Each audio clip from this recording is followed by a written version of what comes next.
कि चक्रव्यूह का एक दूसरा नाम होता है पद्मव्यूह, मतलब लोटस फॉर्मेशन। तो जो चक्रव्यूह होता है स्पीकर सर, वो लोटस के शेप में होता है, कमल के फूल के शेप में होता है। 21वीं सदी में सर एक नया चक्रव्यूह तैयार हुआ है स्पीकर सर, वो भी लोटस की शेप में है सर, और उसका चिन्ह प्रधानमंत्री जी अपनी छाती पर लगा के चलते हैं सर। जो अभिमन्यु के साथ किया गया था, जो अभिमन्यु को चक्रव्यूह में फंसाया गया था, वही हिंदुस्तान के साथ किया गया है। राहुल गांधी जी बहुत सताए हुए हैं, बहुत सताए हुए हैं। अपने माँ की अपेक्षाओं को पूरा करते करते अपने अस्तित्व को खो बैठे हैं।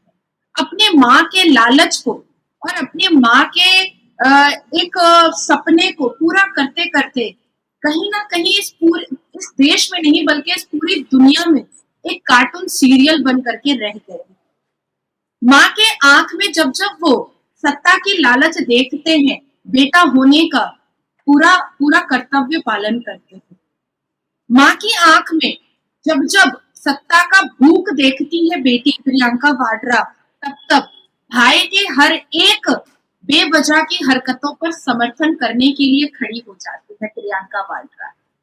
मुझे बहुत अफसोस आता है इन दोनों भाई बहनों पर, और मुझे ऐसा लगता है कि ऐसी माएं जो सत्ता के लालच में, जो धन दौलत के लालच में, जो सत्ता की भूख में अपने इकलौते बेटे और बेटी का बलि चढ़ा रही है, ऐसी माओं को चुल्लू भर पानी में डूब करके मर जाना चाहिए।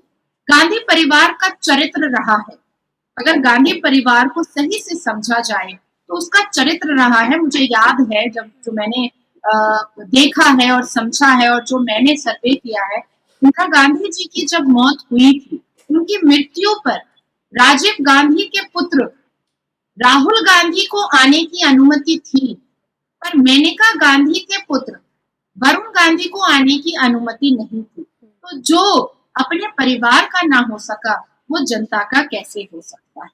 हो ही नहीं सकता है।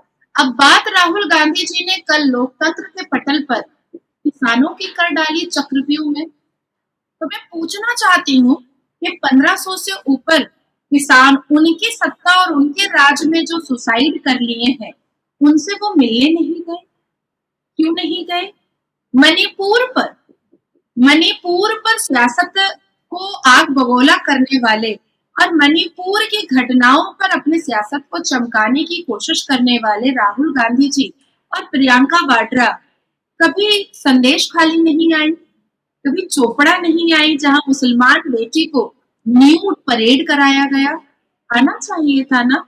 राजस्थान में जब कांग्रेस की सरकार अशोक गहलोत की हुआ करती थी, तब वहां पर एक 5 साल की बच्ची के साथ गैंगरेप हुआ था और उसको भट्टी में जलाया गया था। प्रियंका वाड्रा गई नहीं, बहुत बुरा लगा मुझे। जब 1989 से 1991 तक कश्मीरी पंडित की बेटियों का नरसंहार हो रहा था, बलात्कार हो रहा था, भाई को रस्सी से बांध करके यासीन मलिक की फौज और लश्कर-ए तैयबा की फौज कश्मीरी पंडित की बहनों को सलवार उतार करके बलात्कार करते थे, 1 2 3 करके कि अब तुम करो, तब सोनिया एंटोनियो गई नहीं। बुरा लगा मुझे, बहुत बुरा लगा। और ये वही यासीन मलिक है जिनके साथ दस्तरखान पर दीवाने आम और दीवाने खास और मुगलिया सल्तनत वाले खाना परोसे जाते थे, और मनमोहन सिंह देश के पूर्व प्रधानमंत्री बड़े खुशी खुशी उनके साथ खाना खाते थे। अब आप कहें, बिल्कुल, लेकिन ये तो आपने बता दी बातें, लेकिन देखिए इन सब के बीच आज कांग्रेस डंके की चोट पर सीना ठोक कर कह रही है कि भाई अब राहुल गांधी ने पूरी की अपोजिशन का इंचार्ज ले लिया है। राहुल गांधी के जो तेवर है बिल्कुल बदले, जिस तरह से इस वक्त वो संसद के पटल पर गरजते हैं, उसे देखते हुए अब उन्हें देश का भविष्य बताया जा रहा है, देश का प्रधानमंत्री। Is this kind of अब चर्चा होने लग गई है कि मोदी जी के बाद योगी से पहले राहुल गांधी की बारी आ जाएगी। देखिए, चर्चा दीपिका पादुकोण की भी होती है उनके एक्टिंग पर, चर्चा प्रियंका चोपड़ा की भी होती है अपने कदम को फॉरेन कंट्री में जमाने के लिए, और चर्चा राखी सावंत की भी होती है उसके नॉनसेंस वाली हरकतों के लिए। चर्चा तो उर्फी जावेद की भी हो जाती है उसके बेवजह के अतरंगी कपड़ों के लिए। अब चर्चा किस चीज के लिए हो रही है, इस चर्चा को पकड़ना बहुत जरूरी है, बहुत जरूरी है। शिव की बारात निकाल रहे थे लोकतंत्र के पटल पर। मुझे लगता है इसमें भी हिंदुओं को बुरा नहीं लगा हो। हिंदुओं को हिंसक और आतंकी और नफरती कह रहे थे। मुझे लगा इसमें भी हिंदुओं को बुरा तो नहीं लगा होगा, पर हम जैसे लोगों को, राष्ट्रवाद लोगों को बहुत बुरा लगा। मैंने उनके उनके उस स्टेटमेंट के बाद मैंने ट्वीट भी किया और वो ट्वीट काफी वायरल भी हुआ है, जब उन्होंने कहा कि देखिए इस्लाम कितना खूबसूरत है कि हर कोई मस्जिद जा सकता है। आप लोगों को याद होगा कि अभी जो 2024 में रमजान गुजरा है, उसके दूसरे जुमे में जब मैं नमाज पढ़ने के लिए टीपू सुल्तान मस्जिद गई थी, तो मुझे एक गंदा मैला कुचैला कमरा दिया गया था जिसमें अंडरवियर फैला हुआ था, कच्छे फैले हुए थे, और उसके बाद जुबैर ने मुझे बहुत ट्रोल किया था। मुसलमानों ने तो नेशनल न्यूज पे कह दिया कि नाजिया जी तो मस्जिद चली जाती है नमाज पढ़ने के लिए। अब मैं पूछना चाहती हूँ कि आखिर अजय तंजुम, सरदेसाई, आरफा खानम शिरवानी, ये लोग राहुल गांधी को सही से नॉलेज देते क्यों नहीं है? कोई भी मस्जिद नहीं जा सकता है, नहीं जा सकता है। शिया की मस्जिद अलग है, सुन्नी की मस्जिद अलग है, देवबंदी की मस्जिद अलग है, वहाबी की मस्जिद अलग है, अहमदिया की मस्जिद अलग है, बरेलवी की मस्जिद अलग है, बोरी मुसलमान की मस्जिद अलग है, अहले सुन्नत की मस्जिद अलग है। कोई भी मस्जिद नहीं जा सकता है।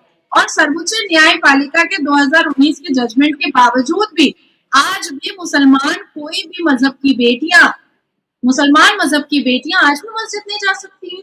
नहीं तो उनको अंडरवेयर वाला कमरा मिलेगा और जुबैर उनको ट्रोल करेगा कि मस्जिद चली गई, हाँ मस्जिद चली गई, हाँ मस्जिद चली गई। मजाक उड़ाया जाता है भाई, मुसलमान पुरुष मजाक उड़ाते हैं। अगर मुसलमान बेटियां मस्जिद चली जाती हैं तो उनको ट्रोल करते हैं मुसलमान पुरुष। तो मुझे ऐसा लगता है कि आरफा खानम शिरवानी के ऊपर ये जिम्मेदारी बनती है, अजित अंजुम के ऊपर ये जिम्मेदारी बनती है, सरदेसाई के ऊपर ये जिम्मेदारी बनती है, ध्रुव राठी के ऊपर ये जिम्मेदारी बनती है, जुबैर के ऊपर ये जिम्मेदारी बनती है। ये जो टूल किट हो करके राहुल गांधी जी के लिए काम कर रहे हैं, उनको सही इंफॉर्मेशन तो दे दे, एटलीस्ट सही इंफॉर्मेशन तो दे दे। देखिए मुझे ऐसा लगता है कि जो चर्चा उर्फी जावेद और राखी सावंत का हो रहा है, सेम वही चर्चा राहुल गांधी जी का हो रहा है। और देश की जिम्मेदारी ऐसे चर्चित लोगों पर नहीं दिया जाता है, व्यूज के लिए अच्छे होते हैं।